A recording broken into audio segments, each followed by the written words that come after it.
Good afternoon or good evening, wherever you may listen to us from here on this big, beautiful planet we call Earth. This is Michael Cross here with another edition of Unlock the Door Radio here on UCY TV Productions. Okay, let's really be prepared now for, I hope, is a very analytical discussion here of, gun control.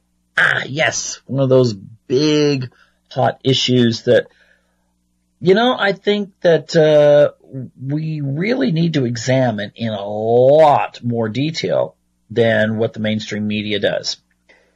Okay, before I begin, I'd encourage people to,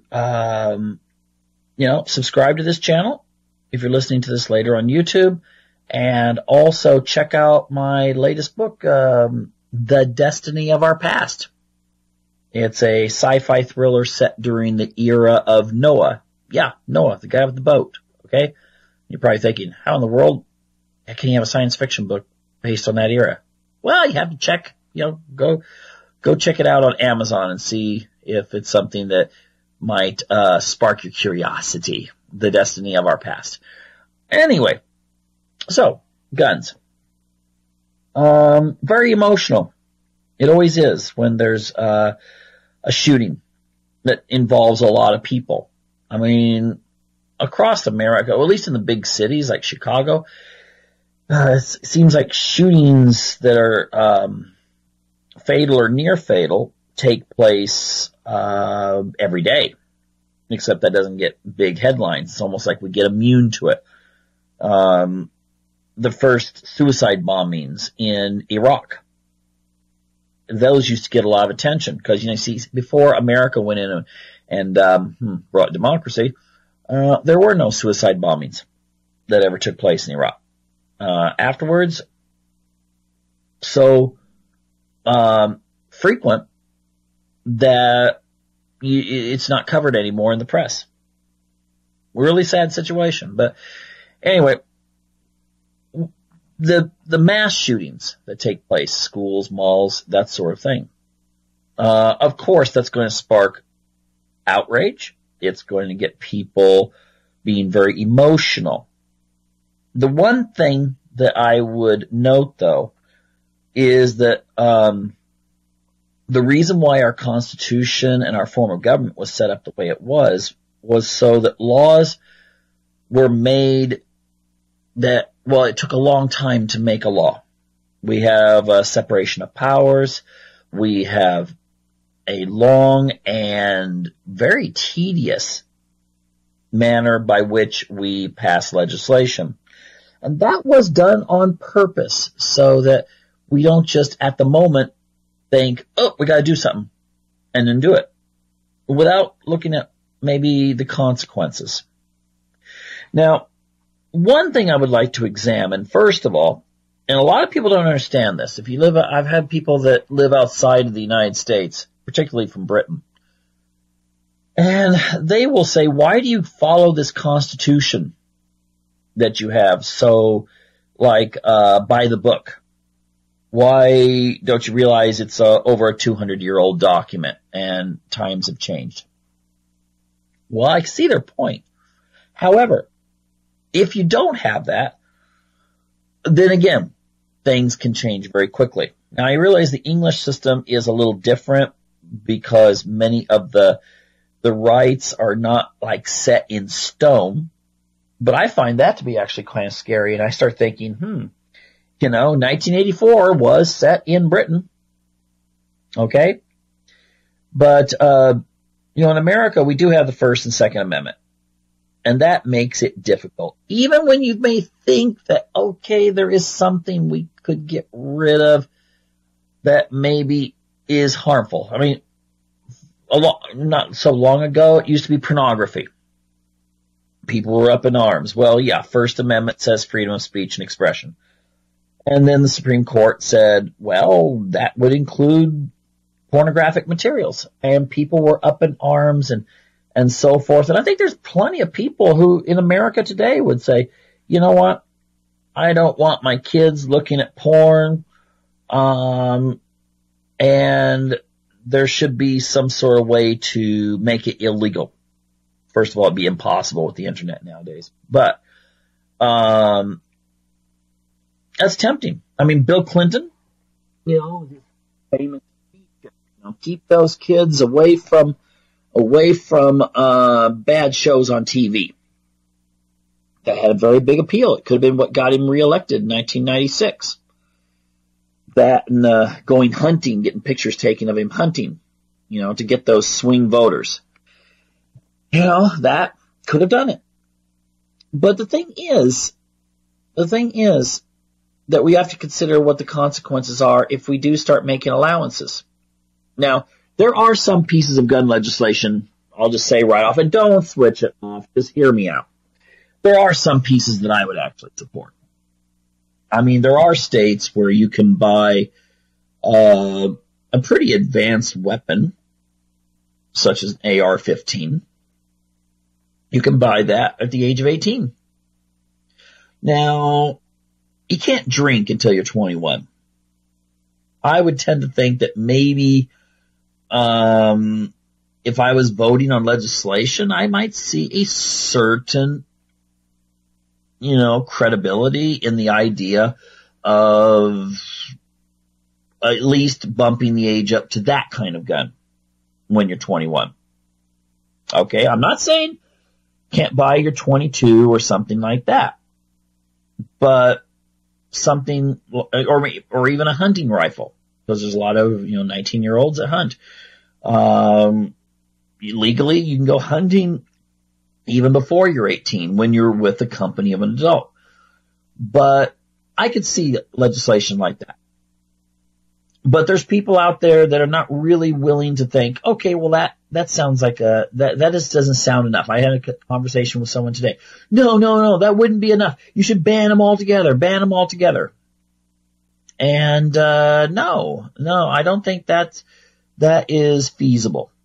And let me and I didn't ask her one question. I should have said, okay, you're saying that Trump is evil. That's what, this particular person thinks Trump is evil. And, by the way, she's not American, but she thinks Trump is evil. I should have said, so you want to put Donald Trump in charge of taking the guns? So you're saying that only the military and the police should have guns? I mean, that's not really logical. If you think that Donald Trump is some sort of horrible person, or you don't trust the American government in general, then why would you say that guns should only be owned and operated by the American government, and specifically the military or the police? Okay, again, I don't think too many people have read that through. I remember there was a guy running for governor.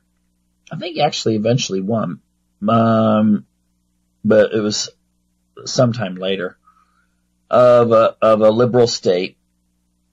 And I was listening to his presentation, and someone did ask that question, should we ban guns? This was during the 1980s.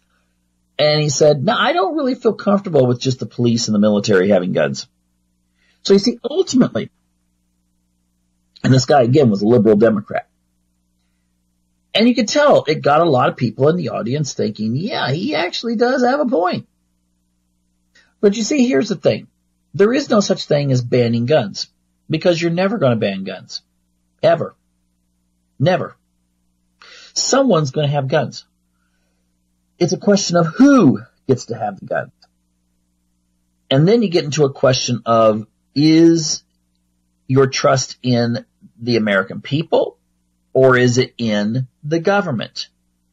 And I think that's where you get a line between traditional conservatives and traditional, not even traditional liberals, because many traditional liberals are actually, like I said, with this gubernatorial candidate, are against gun control, but maybe more the traditional left. The traditional left would be in favor of saying that, no, I trust the government. So ultimately, an argument that you should ban guns comes down to not banning the gun, but saying who should own them and who should not. Now, if we take a look at our history, specifically the people that founded the country, and this is one of those arguments that I see presented. Well, they only had muskets, and so now we have more advanced guns. But let me ask, do you think they looked at it emotionally any different, the killing power of a musket? Many of these men having fought in the Revolutionary War, okay, and dying or killing? Do you think they looked at it like, oh, this is just a musket, that's okay for people to have?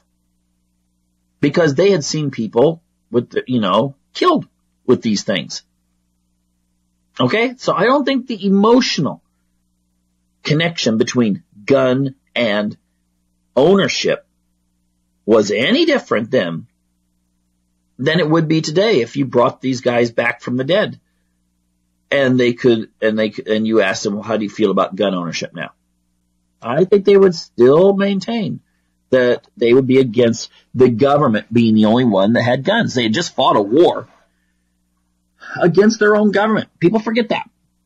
People forget that the Revolutionary War in the United States was actually a civil war. Okay? These were, regardless if you may have had a lot of Germans in Pennsylvania and Irish in other parts, most of the people at that time were in the colonies were British. They identified with Britain. They had the British language. And so therefore the Revolutionary War was a civil war, of which the winning side, the Americans, and the colonies, they broke away from the government. But George Washington was a commissioned officer within the British military originally. So ultimately, this was a fight between citizens and their government. So when they made comments like George Washington saying the purpose of the Second Amendment was to make sure that people had weapons in case their government went bad, Thomas Jefferson said something to the same effect. So did other leaders. We could just go through. The only thing to do is type in Founding Fathers quotes gun control, and they'll show up in the images, and you'll see many, many quotes where they were in favor of people owning guns. And it was not a militia. Okay? It was not a militia in the sense that you think of today where, okay, well, it was a well-regulated militia. No, you gotta look where that comma's put. It's also, when you put the comma where you put it in the Second Amendment, look it up for yourselves. If you want a really good explanation on it, look up Penn and Teller Second Amendment guns. I know they're comedians and they do social commentary. But there's a YouTube video. It's short and to the point. Where that comma is makes a lot of difference. And so that could explain it better than I have. But if you take a look at their quotes, really what they were saying was, yes, we need to have, in case England decides to invade again, we need to be protected. But we also have to watch out if our own government becomes bad and starts doing bad things and starts oppressing us. You need to have the guns as a kind of another check on government. Now that sounds weird to people in Europe, okay? Because in Europe, in many countries in Europe, the transition from monarchy to something akin to democracy was fairly peaceful. In others, it was violent. Okay? And you'll see a difference in attitude between those countries. There also, in some countries, monarchy never really did get taken out through a revolution. So things happen, but there's still this kind of sense that when you say people overthrowing their government, I think an average Russian can understand that quite easily. A Frenchman can even understand that quite easily. But for a lot of people, like in Northern Europe, that's very difficult for them to understand. That you kind of have a check mark a check on the actual government's power when it comes to that issue. Now, I'm just explaining it. I'm just saying the way it is. I'm not even making a value judgment there. I'm just saying that that's how you have a perceptual difference between Americans and many people in Europe. Now, the other thing that you have to consider in all of this equation is that there's a difference that Americans have when it comes to self-preservation. Americans do have an attitude that ultimately you are still responsible for your own protection. And in other countries, it's not so much that way. In fact, in some countries, if you're attacked by a rapist and you use force that is more than just the rape itself, like, you're pinned to the ground and, the guy's on top of you and you grab a rock and slam it into his head and it kills him or severely injures him, guess who goes to jail? You do. So in America, you try to explain that and say, well, now in America, you have a situation where some guy breaks in your house to rape you and you shoot them, that as long as it's, clear that you felt under threat, then the chances of any legal action being taken against you is very minor. Now, if someone breaks in your house and you chase them down the street and shoot them, yes, that's different because suddenly your life is no longer in danger. You're just going after them, get them. Oh, he stole my TV. He came and threatened me. And I grabbed a gun and he ran and I chased him. Okay, so that doesn't happen. if it does happen, but if you shoot someone then you're going to be in trouble. And if you had any kind of personal connection, there might be an inquiry as to if this truly was self-defense or not. But Americans do have this idea that, they're responsible for their self-defense. Americans are more likely, I think, than Europeans to take martial arts. Americans are more likely to own guns, obviously. Probably even other strategies as well to thwart any kind of harm coming against them. Now, that could be because Americans also, and this is something that's very important, people forget this, Americans also see themselves as part of the governing structure. Now, it sounds contradictory. You think that's kind of a left term, body politic. But it really is part of the more conservative culture in America, too. And that explains why when you vote for someone, in many countries, when you vote for someone, you just vote and figure, okay, now they go to work and that's it. There's a culture of wanting to be maybe informed, but you don't take it any further. Public participation in the government process is usually quite small, and it's done within parties. Primarily in, parliamentary systems, if you want to have any say in politics, you just join the party's governing structure, which is very small compared to maybe the Republicans or the Democrats. It's fairly small, and then you work yourself through that. But most people consider politics be something that, we elect someone to go in as a representative. In America, that's different. Americans consider themselves part of it. And therefore, they could vote for someone. They might vote for Donald Trump, and the next day, I can't believe he said such and such, that jerk. And you say, well, who do you support? Well, I support Trump. And you're like, huh? What? Well, that's the way it is. And same would be true for someone that would vote for someone else. There is this sense that you're part of this kind of creation of America, and therefore it's your right to take part. And in the same way, it's your right to defend yourself. Now, it doesn't mean you're not going to call the police. Okay?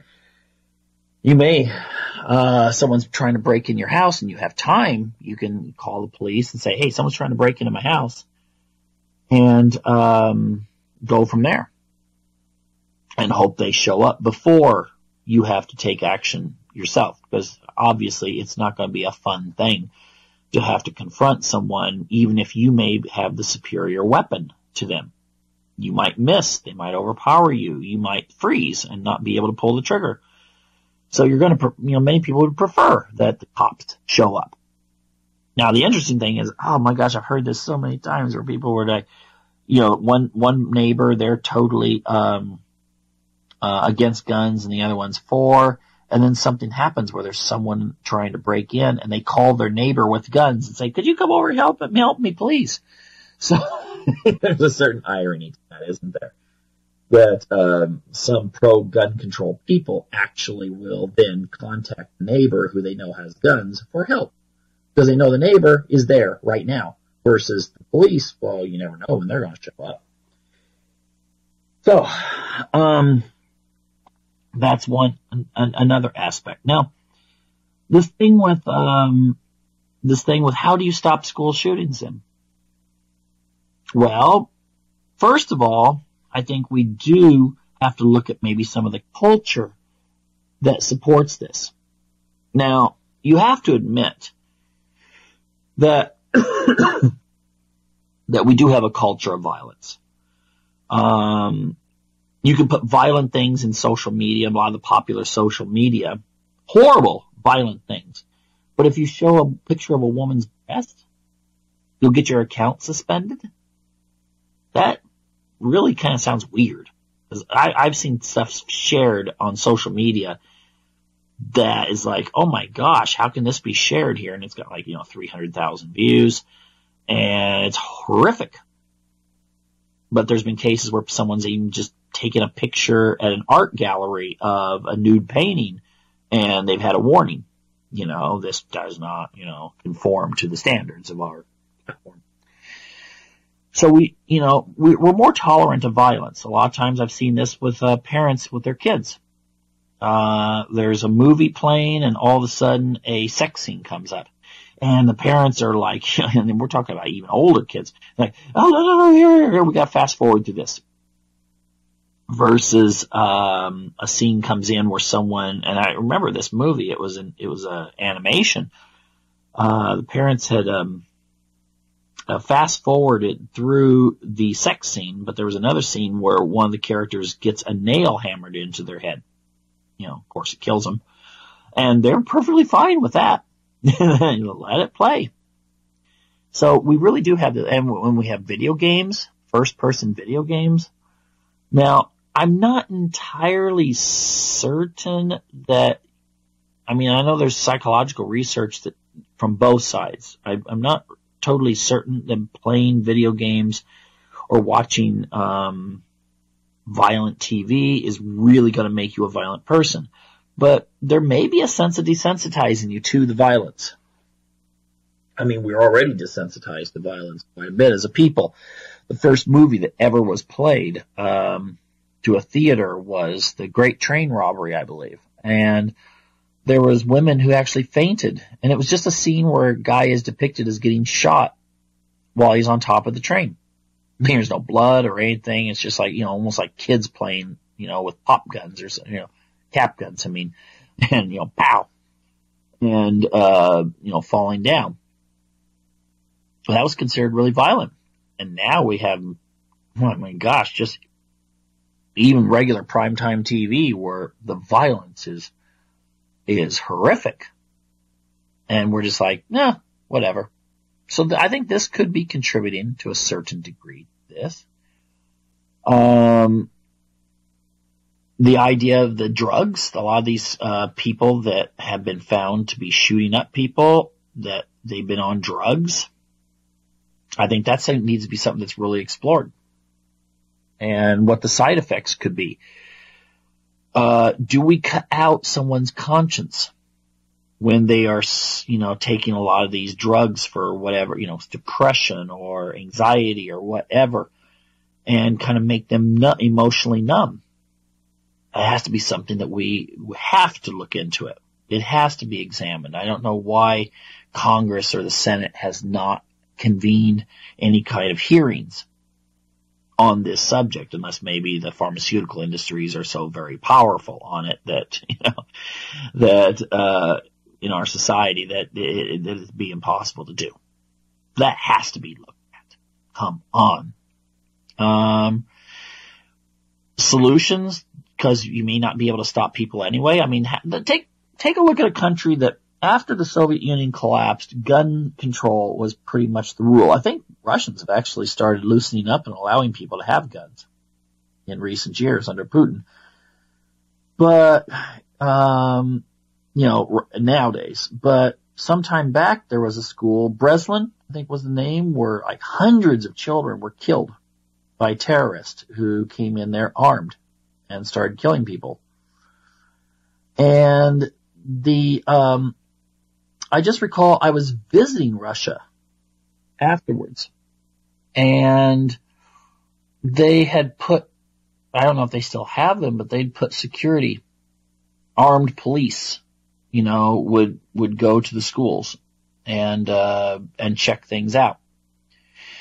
And maybe we need something like that. I don't know if we really need, maybe the idea of having some teachers certified in concealed weapons permits, and highly certified, to where if someone does come into the school and start shooting, that you might have 5 or 6 teachers there that do have weapons that could defend themselves and students.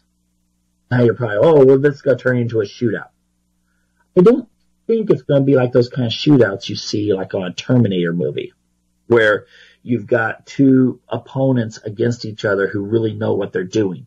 If you've got some crazy, I'm not going to say, I almost said psychopath, but I don't think that these people are necessarily psychopathic, but just, they go in there with all this rage and they're just shooting things. They're probably not going to be the kind of people that are focused.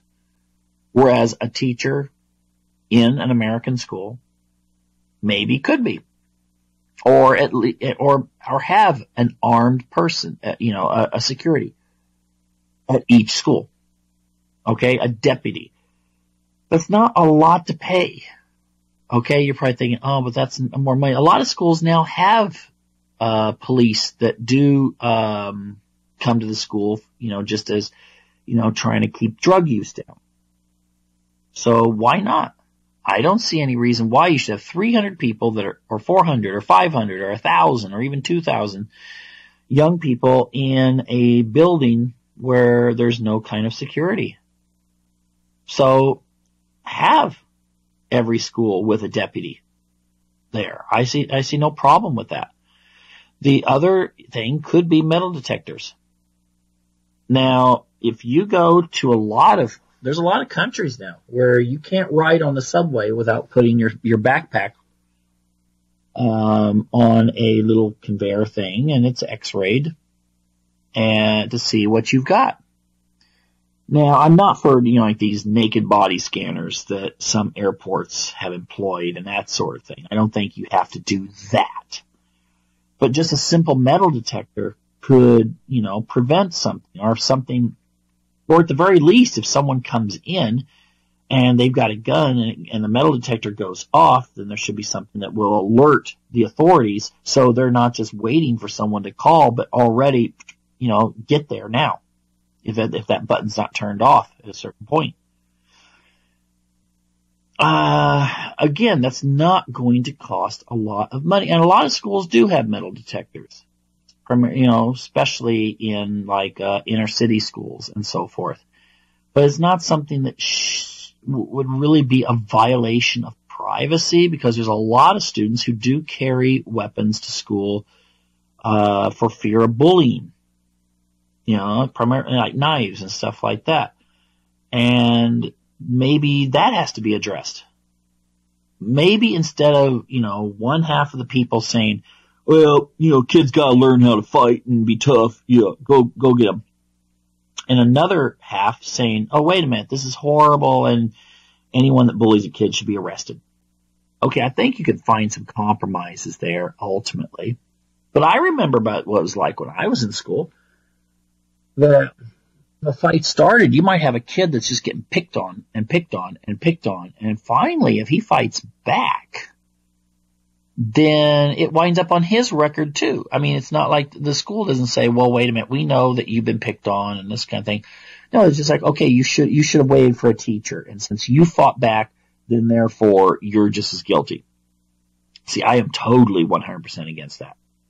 If someone is getting pushed into a locker, tripped, shoved, hit, stuff poured on their clothes in a clothing basket in physical education locker rooms, I think that that person should not be suspended when they fight back. But I also think that something should be done before it gets to that point. Because there's a lot of kids, you can say, well, it'll toughen them up. But there's a lot of kids that, if they do fight back, they're just going to get pulverized. Okay? It would be a losing situation. So to think that school is where you learn how to fight, I don't think that's part of the reading, writing, and arithmetic thing. Okay? I think that the school should step in and try to counter bullying. Because ultimately, if you have a lot of bullying, you're going to get some students that do snap and will just go into a rage and so forth. And if they're if they have any kind of mental problems, then it's just going to become exasperated. And so, yes, I think that there should be anti-bullying. And it is not, and I know a lot of conservatives would disagree with me on this, but it is not part of the school responsibility or ethics or criteria that a kid has to learn how to fight back. All right? That's like saying, you call the police and say, oh yeah, they're stealing my car right now. And the police saying, well, it's going to take us a while to get there. Go out there and beat them up. And you're like, wait a minute. What are you talking about? See, it's the same thing. We expect the kid to stand up. But, you'd freak out if the cop said, well, have you gone out there and, tried to punch him out and show him who's boss?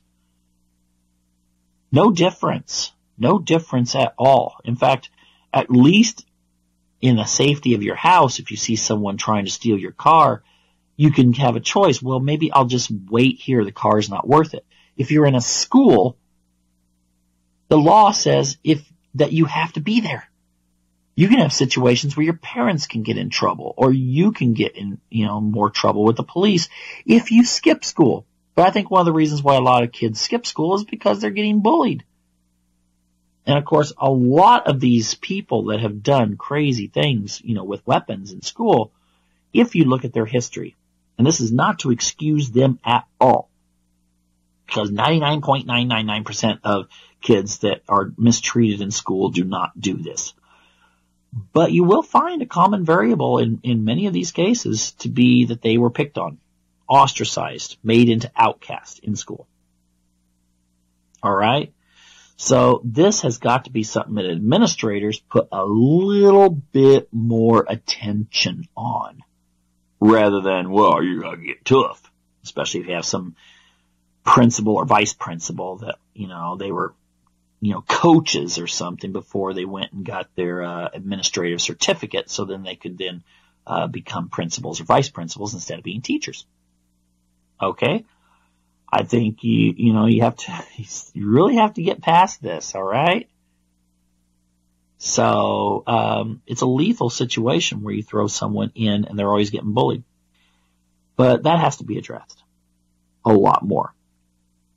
But instead we have this, let's just argue about the guns. Let's not talk about the violence in society. Let's not talk about the bullying that takes place in schools. Let's not talk about if we're overprescribing certain medications. Let's not talk about,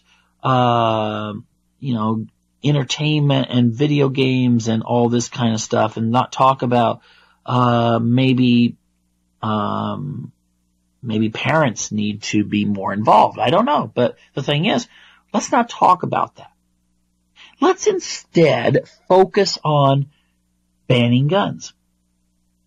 You see, that doesn't make sense to me. That would be like, someone driving a car through a crowd, which has happened a bunch of times in Europe. It's happened in New York too. And then all of a sudden making our attention on the cars. How dare we allow someone to get behind a several ton pile of steel and have the right and ability to just drive over innocent people, when they suddenly go berserk or have some sort of religious or political agenda. Okay? We don't hear that, do we? No, we do not ever hear, let's ban cars. Okay? Because then that would interfere with something that maybe people on the left would say, well, no, that doesn't make sense. I drive a car. So it's easier to say, okay, well, let's just focus on banning guns, which is not going to happen. Most of the time it's to gain political points. In the United States, you could probably get some laws through. You could make background checks a little tougher, which people can still get through. You could make bump the age for having certain kinds of weapons to 21. I could see that. All right. But ultimately, the aim of many people on the left is not to regulate guns more, it's to ban them. There's been many times I've seen these quotes from activists who will say, well, no, we'll use the term restrictions or limitations or creating more reliable gun control measures. We don't want to ban guns yet. And there's always that yet. It's seen as a first step. Get people used to it. Get it to where maybe we put regulations on ammunition. I mean, you can own your gun, but you're not going to have ammunition. These kinds of things are promoted by people on the left. And so ultimately, I think a lot of people don't trust the left. And that's why you get this hardcore I'm not saying hardcore conservatives, but the people that are really into gun rights are not going to budge. You get into a situation very similar to abortion where, it's usually the left who are like, no, we're not going to have any restrictions on abortion because that's just the first step to banning it. But on gun control, it's the same way. People on the other side on the gun control issue will say, no, I don't want any restrictions because that's just a first step. It's the old camel with its nose underneath the tent. Give him an inch and he'll just be right in there, pushing you out of the tent later. And so this is why people are unwilling to compromise. Because they feel like if you had a true compromise, that would just set the issue down and it'd be over, then they would compromise. They would say, sure, okay, fine. That's fine. We'll give you this and this and this. A little bit more background checks, maybe raise the age. We'll give you that. But will that stop you? And if the people on the other side were actually honest, they would say, no. Just like my friend I was having this discussion with. Totally unwilling to say, okay, well, maybe there could be a few restrictions. Her idea was, no one needs a gun. Ban it. Again, that means the police and the military are the only one with guns. And we've seen how that's worked out in a lot of countries. Okay? It doesn't work out well. I'm not saying that your average policeman or your average military person is someone who's just a trained killer. But if the government went wrong or something, or society collapsed, those that have the guns are going to have a real advantage over those that don't. So ultimately, I don't think we're going to get anywhere. I think that if someone right now is thinking, let's say there's someone who's 20 years old. You got all this idealism. I don't think they're millennials anymore. They're part of the new generation. But let's say they're 20. I really don't think you're going to have the kind of gun control that a lot of people would like to see within the time space of that person's lifetime. Because there will be such resistance. And also, You have to look at things from a cost-benefit analysis. Would you want to be the cop that was told to go confiscate guns in a neighborhood? You do realize what that would mean, don't you? That would mean a civil war in the United States. Now, everyone that spouts off like, "You come and get my guns, I'm going to shoot you," that kind of thing. I think ultimately you wouldn't have every gun owner with that ability, with that mindset. But what if only 1 in 10 of those people fought back? Then you'd be talking about casualties in the thousands. What? To save people's lives, we're just going to go ahead and have something that's going to cause a civil war that is going to kill a lot more people? No, you've got to have a more sensible approach to this. Okay, so this is where I'm calling on the left, If you want to talk about these other issues, great, but I don't think you do. I think what you want to do is you want to talk about guns because you see this as being something that will perhaps be an issue that will get you in better with female voters and urban voters.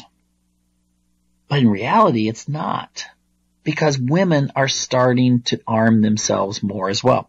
Now, I'll admit, the crime rate in the United States is down. Now, some of that, okay, first of all, some of that's misleading. Let me back up.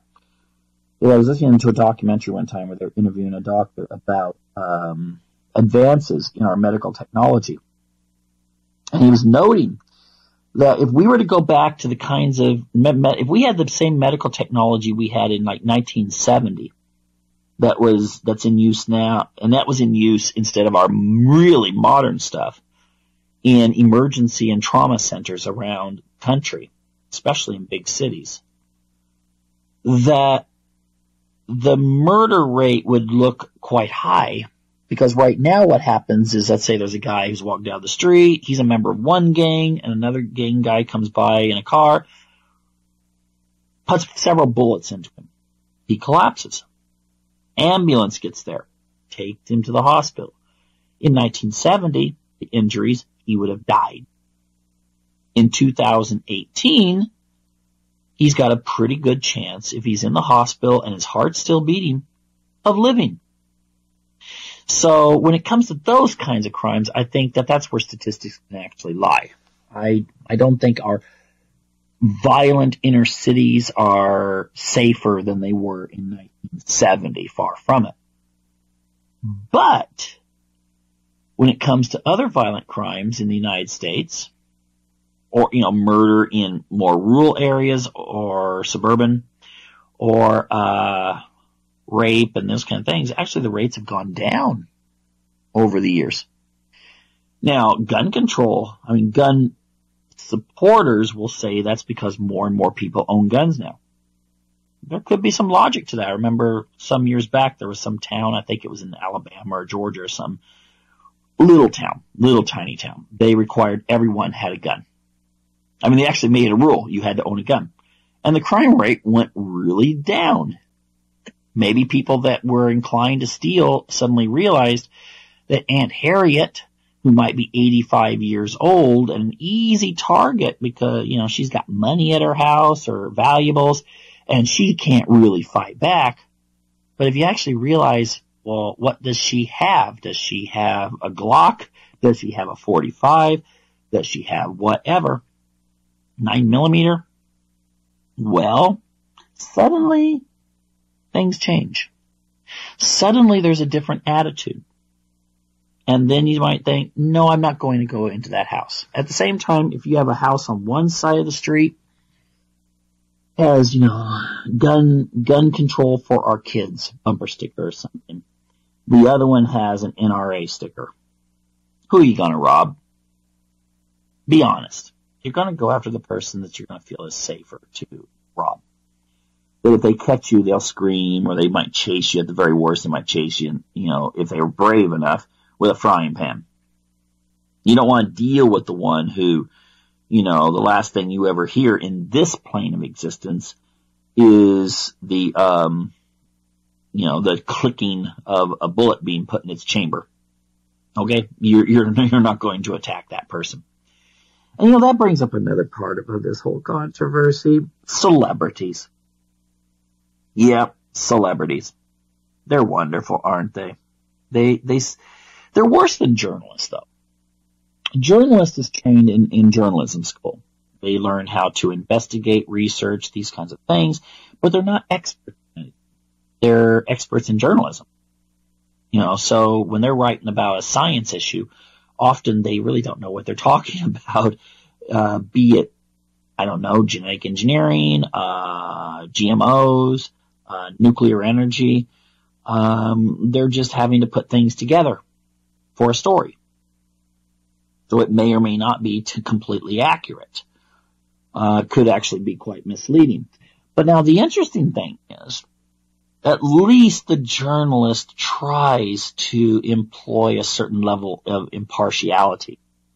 I think most do, especially at the more local levels. When you get up to the big alphabet network, type of journalism, I think maybe that ceases to exist. But at least the journalist is consistent to a large degree. But then you have the movie stars who they know how to act. Okay, that's their job.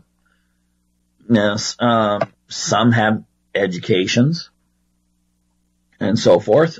Some are high school dropouts that are very popular and make hundreds of millions of dollars. But ultimately, they come out and they'll make these comments that are just hilarious. They'll say no one needs a gun to protect themselves. But they conveniently leave out that they have armed security. That they may have a security system, even if there's not armed security when they go out in public. They may have an armed security system. They have a security system, maybe a wall around their mansions.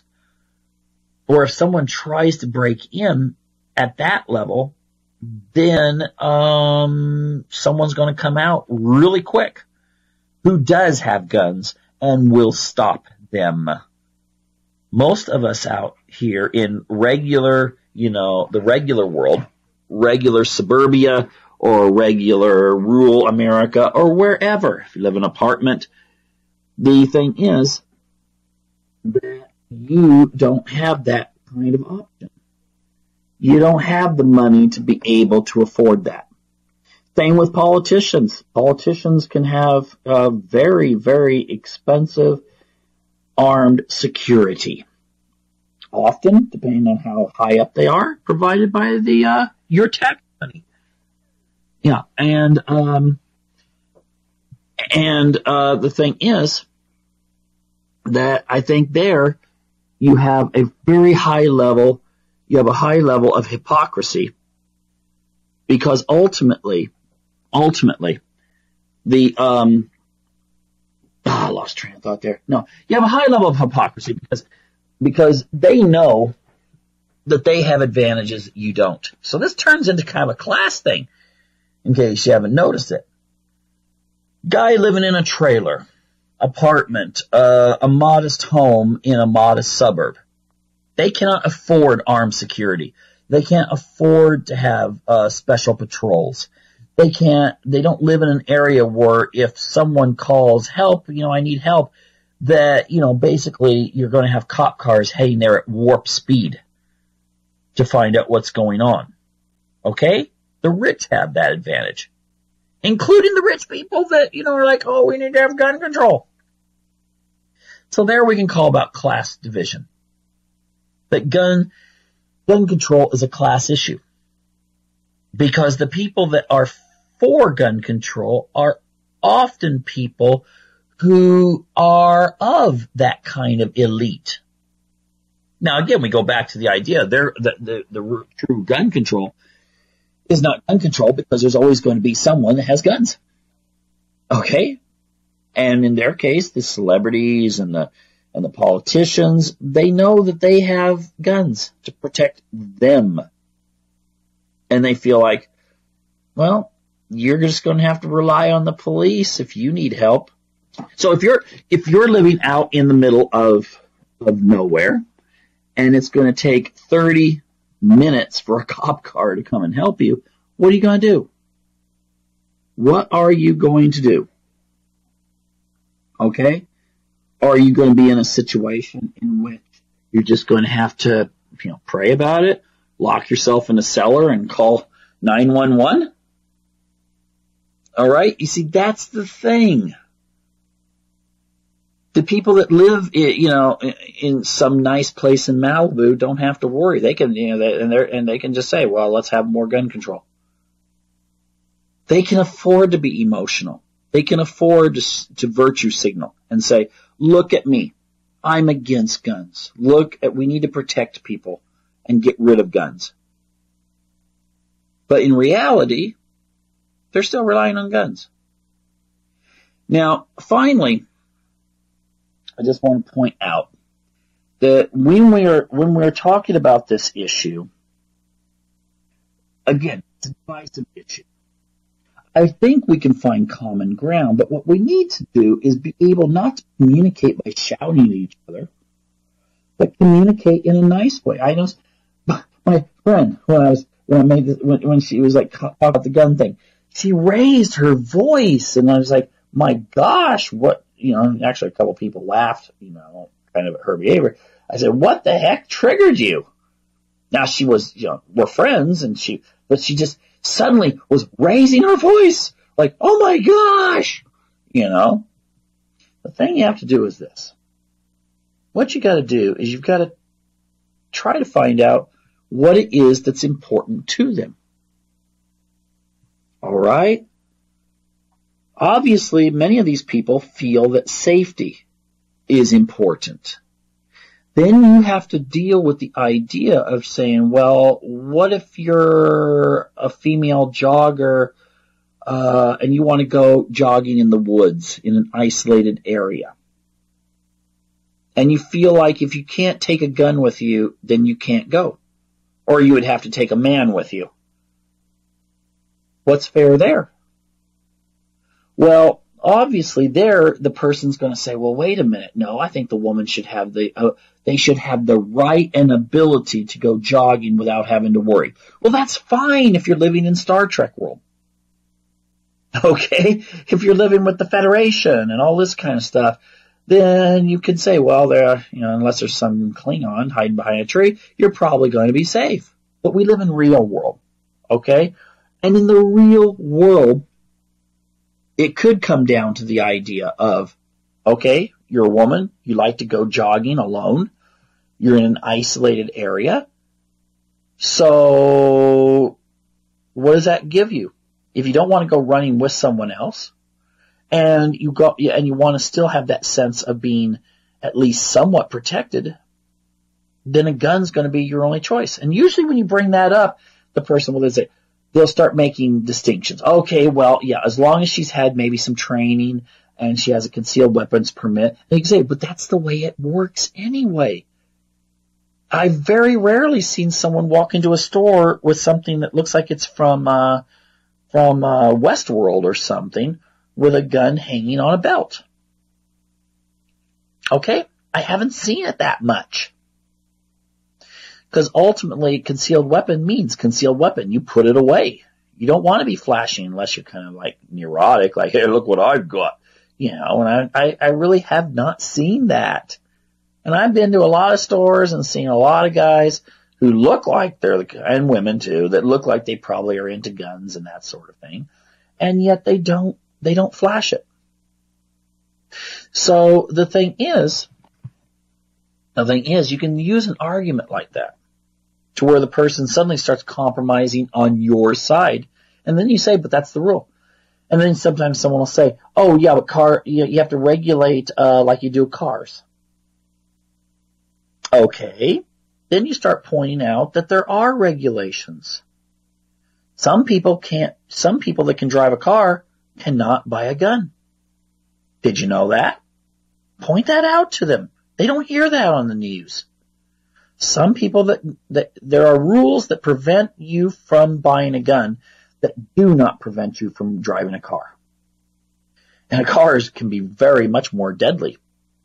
How many people died today? How many people in America have died today because someone was driving in a stupid manner? They were drunk and they were going somewhere like maybe picking up some stuff for their kids.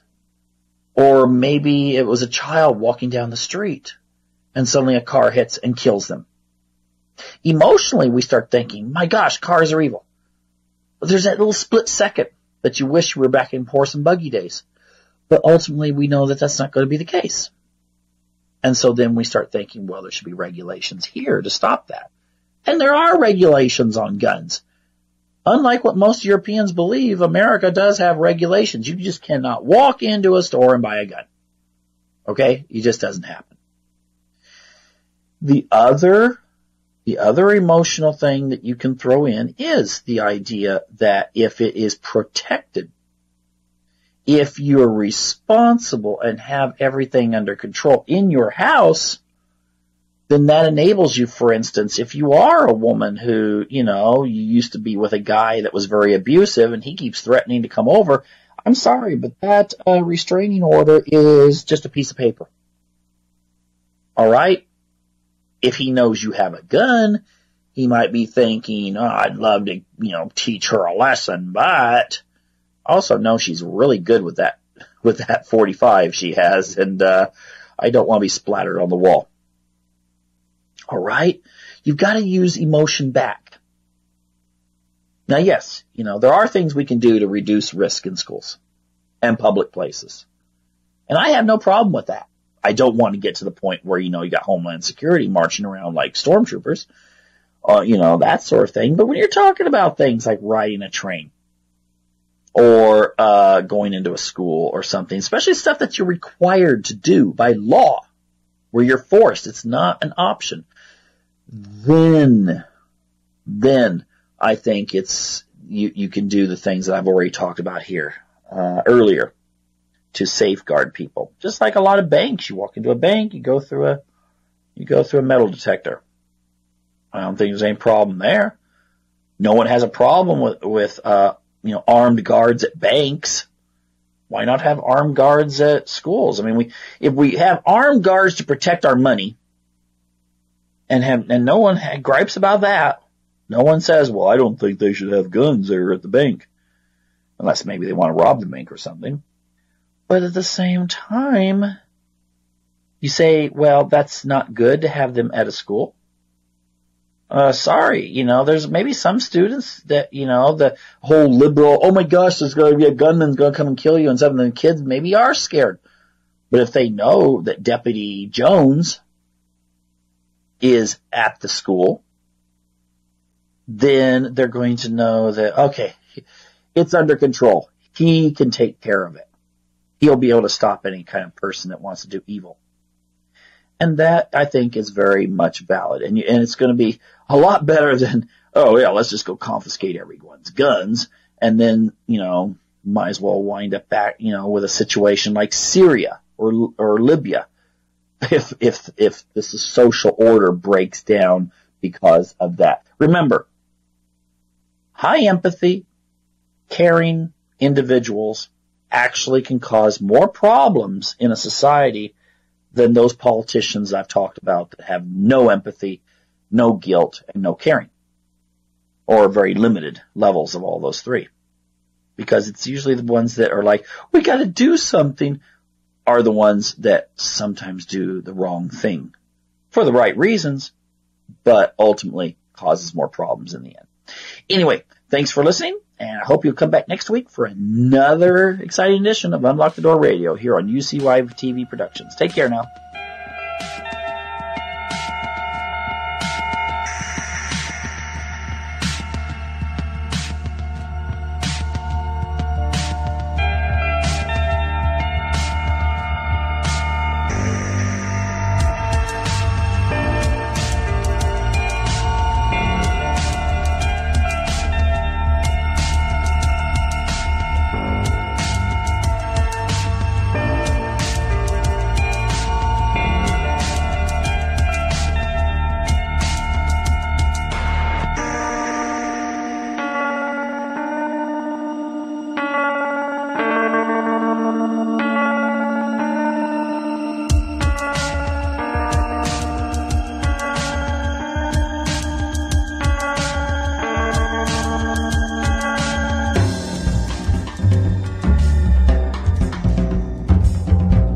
Truth on the Track